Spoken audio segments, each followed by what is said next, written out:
I were moving into Lexington, Kentucky, knowing what I know now, there are definitely some things that I would do differently. And if you're planning on moving into the Lexington, Frankfort, Georgetown, or anywhere in central Kentucky, this video could save you time, money, and regret. From choosing the right zip code to understanding the schools, commuting, and how a neighborhood feels day to day, I'm going to share everything that I've learned while helping buyers relocate to this area. Plus, what I'd personally do different if I had to start all over again.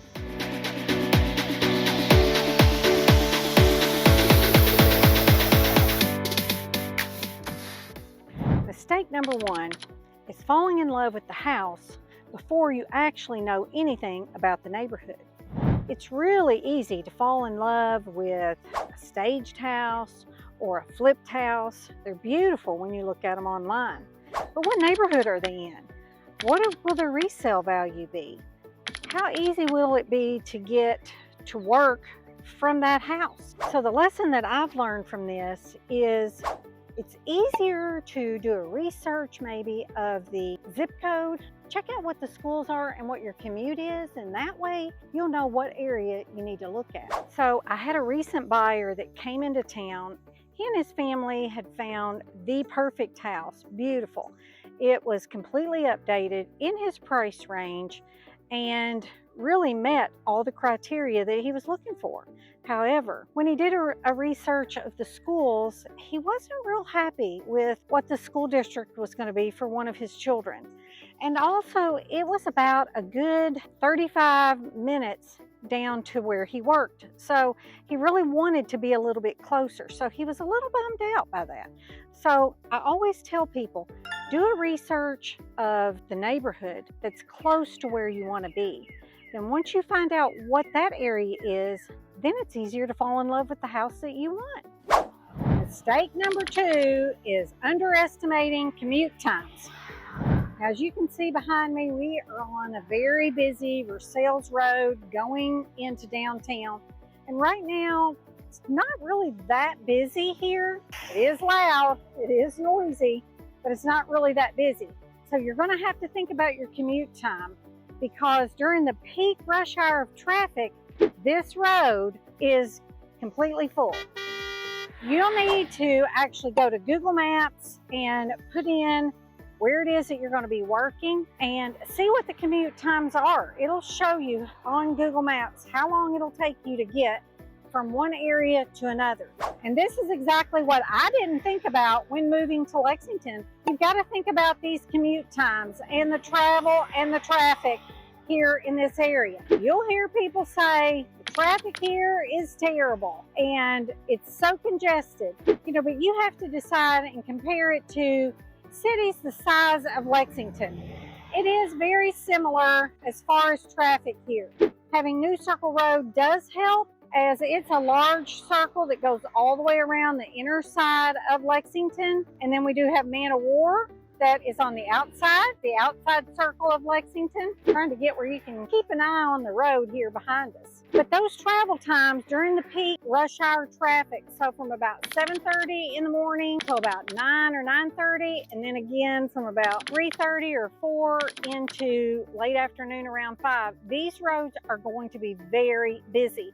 So be sure to put in your commute time from the neighborhood that you're looking for. So if you work on one side of town and you want to know how long it takes to get to the other side, it depends on what time of day you're trying to get over there. I actually had a client recently that was moving here from out of state, and he wanted to live on one side of town because of the school system that he wanted his kids to be in.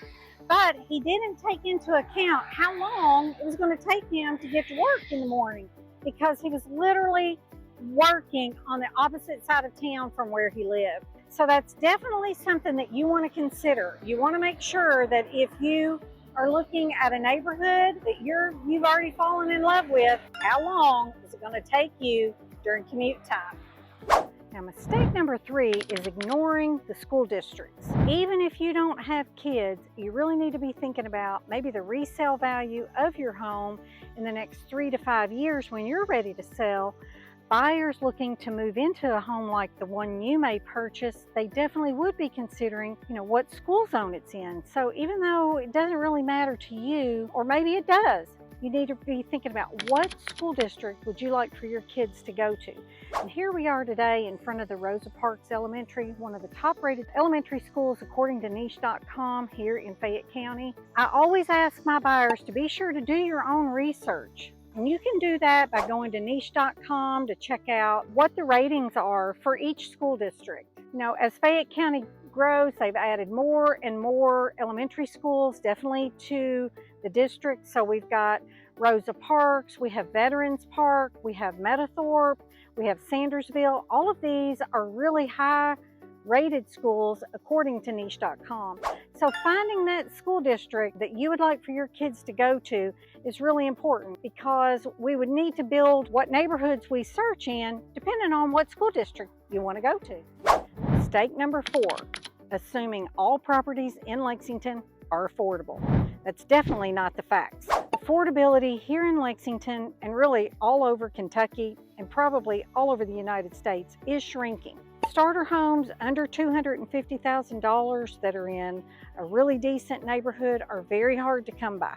Homes under $300,000 do exist here in Lexington. You can look in the Masterson Station area. We could look over in Gardenside. We could look in Garden Spring. Definitely some homes even down in Hamburg area, the newer homes down there. We could definitely find homes under the $300,000 range. But if those homes are updated and really have great curb appeal, we want to make sure that we don't end up in a bidding war on those homes. So now I'm going to switch over and show you in my computer. I want to show you 2 homes that are priced right at the $350,000 range. One of them is in Masterson Station and another one is inside New Circle Road. I want to show you what those homes look like so you can compare what you can get in that price range in 2 different areas here in Lexington. Now here we are inside my computer, and I want to show you these 2 homes that I have found in the MLS. One is a newer home. It is a little bit bigger and a little bit less expensive than an older home with less square footage, but it all depends on where it is. So let's jump in and let me show you what I'm talking about. Now the first home that I want to show you is right here in the Masterson Station neighborhood. Now this house has been on the market for 2 days. It is already pending. Let's look quickly at the details. It is 1,968 square feet, 3 bedroom, 2 bath. It was built in 1999. And this house is priced at $339,000. So it's over 1,900 square feet. And let's just take a look at it. I want to just give you just a quick show to let you see what you could get in different neighborhoods. Now this one, look at those floors. They do have some virtual staging there. We won't look at all the photos, but check out that kitchen. It's nice. It's semi-open, white cabinets, granite tops. The dining, this is the primary bedroom. Looks like the same floors run throughout the house. Here's the primary bath, laundry. This is upstairs, and it does have carpet. Maybe it needs some painting, some refreshing, but large spaces. You could have, 2 or 3 children, or use it as guest spaces. Nice backyard, nice large deck. So that's the first property. And so again, it is 1,968 square feet and priced at $339, just up in Masterson Station. Now I want to show you the second home that we wanted to look at. Now this one is $10,000 more at $339. This house is only 1,323 square feet, and it does have unfinished square footage of 945. So it is only a 3 bedroom, 1.5 bath. So not nearly as big as the first house, but $10,000 more. This house has also been on the market for 2 days and is already has a contingent offer. So let's take a look at this house. Now this one was built, we'll go back and look, but I think it was built in the 1950s. So you can see it is an all brick house. It doesn't have an attached garage, it is detached. Much smaller front yard, closed in kitchen, but it is nice. The cabinets go all the way to the ceiling, so that's all been redone. Looks like a speaker system's been added, beautiful hardwood floors.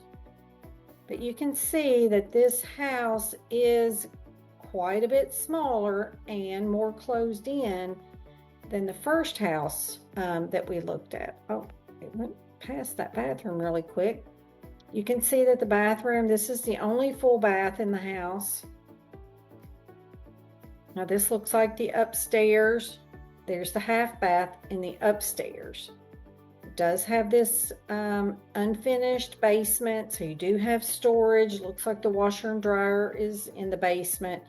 Here you can see the covered porch on this house. Smaller lots because it is closer to town. What do you think about this one?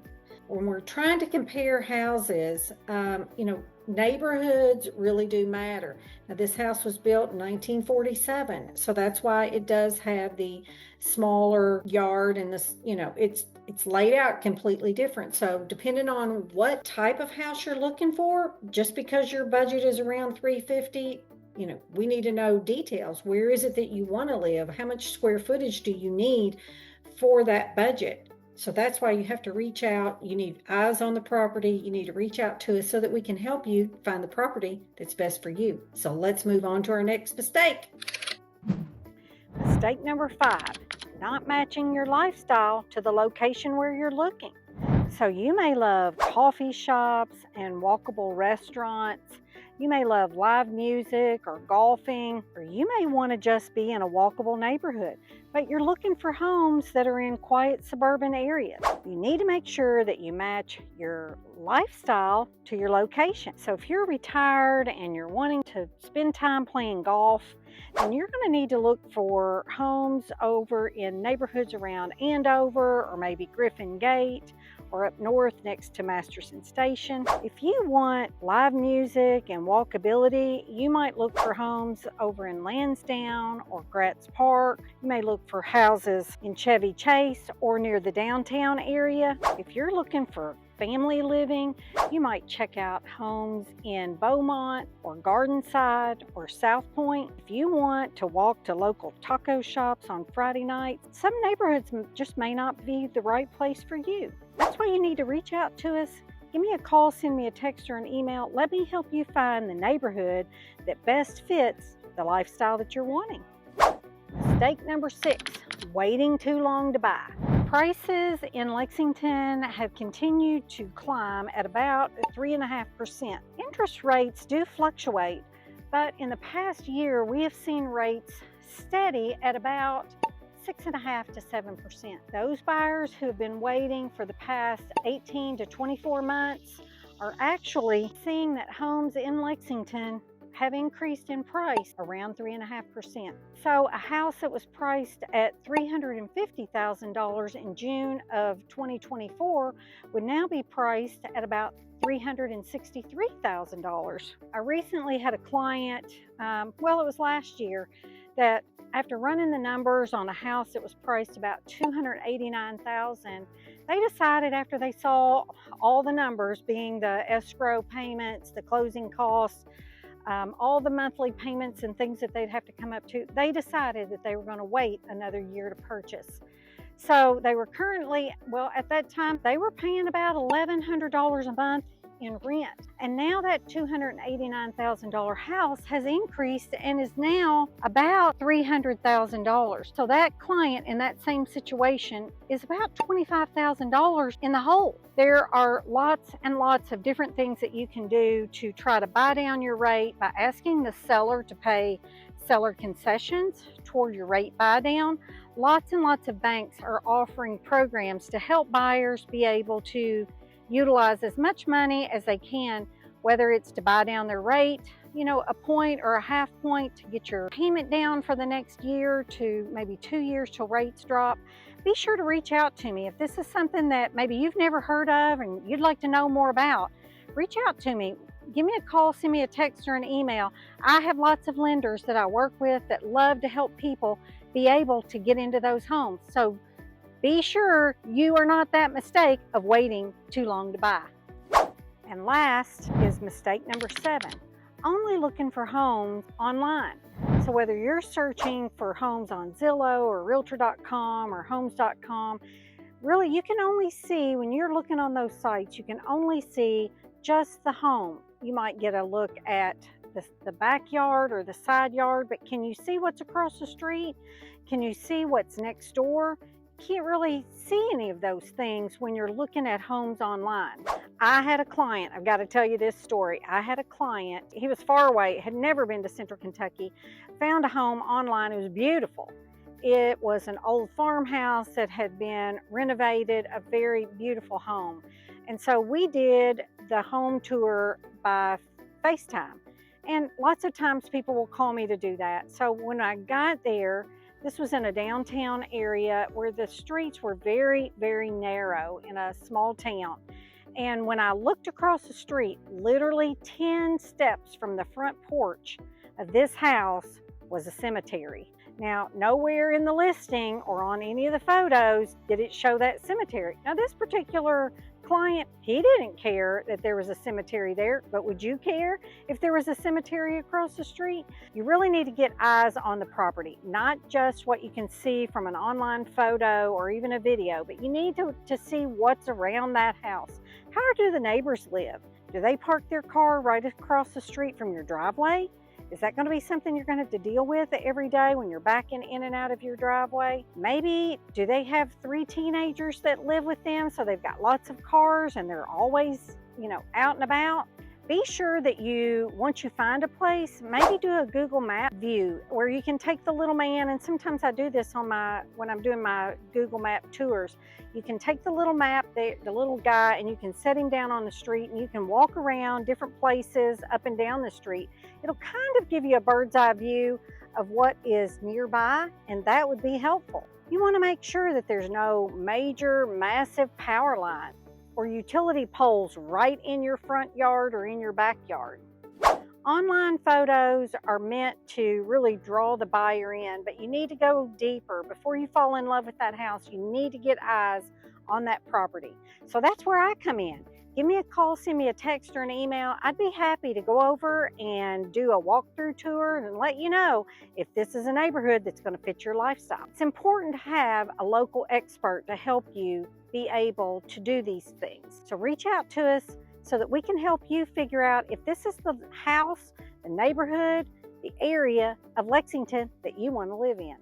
What do you think about those mistakes? Are those all the things that you've thought about maybe? Or do you have other mistakes that maybe you've made in the past that you'd like to leave in the comments and let us know, hey Lisa, this is something that I did when I was moving and I'm going to make sure I don't make that mistake for the future. Maybe somebody else can comment on it and let us know what we could do to make that one better. We didn't put this video together to scare people or to keep people from moving, but we want to empower you to be able to have the knowledge and the information to make the best decision possible. And if you need help finding that perfect house in Lexington, Frankfort, Georgetown, or anywhere in Central Kentucky, be sure to reach out to us. Give me a call, send me a text. If this is the first time to our channel, be sure to like and subscribe and tap the bell for notifications so you'll be the first to know about all the videos that we post every week here on our channel, Living in Central Kentucky. And until next time, I hope to see you around town.